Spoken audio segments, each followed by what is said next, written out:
আজ গোটা পৃথিবী জুড়ে মুসলিম সম্প্রদায় মুসলিম জাতিতে পরিণত হয়েছে। পৃথিবীব্যাপী সকল অমুসলিম এবং মুসলিম নিধনের মিশনে আজ ঐকমত।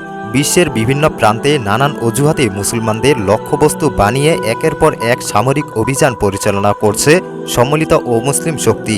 আল্লাহর রাসূল সাল্লাল্লাহু আলাইহি ওয়াসাল্লামের এর ভবিষ্যৎবাণীর আলোকে আমরা গাজওয়াতুল হিন্দের যে ঘোষণা জানি, সেই ইতিহাস জানার সুবিধার্থে আমাদের প্রথমে ভারতীয় উপমহাদেশ কি সেটা জানতে হবে। ভারতীয় উপমহাদেশ বলতে সাধারণত মানুষ মনে করে ভারত, বাংলাদেশ এবং পাকিস্তান এই তিন রাষ্ট্রই হচ্ছে উপমহাদেশ, অথচ ইতিহাস বলছে ভিন্ন কথা। ভারতীয় উপমহাদেশ তথা অখণ্ড ভারত বলতে আধুনিক যুগের আফগানিস্তান, বাংলাদেশ, ভুটান, ভারত, মালদ্বীপ, মিয়ানমার, নেপাল, পাকিস্তান, শ্রীলঙ্কা ও তিব্বতকে বোঝানো হয়। ভারত, বাংলাদেশ এবং পাকিস্তানকে ভারতীয় উপমহাদেশ বোঝানোটা মূলত মৌলিক ধারণা মাত্র।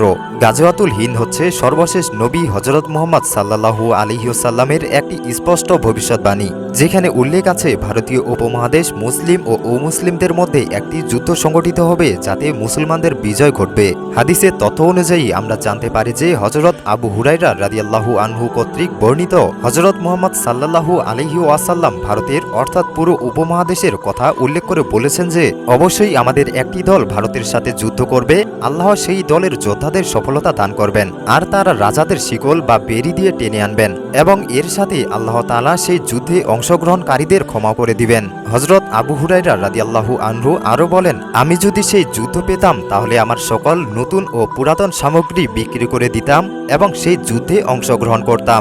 যখন আল্লাহ তাআলা আমাদের সফলতা দান করতেন এবং আমরা ফিরতাম, তখন আমি একজন মুক্ত আবু হুরায়রা হতাম, যে কিনা সিরিয়ায় হজরত ঈসা আলাইহি ওয়াসাল্লামকে পাবার গর্ব নিয়ে ফিরত।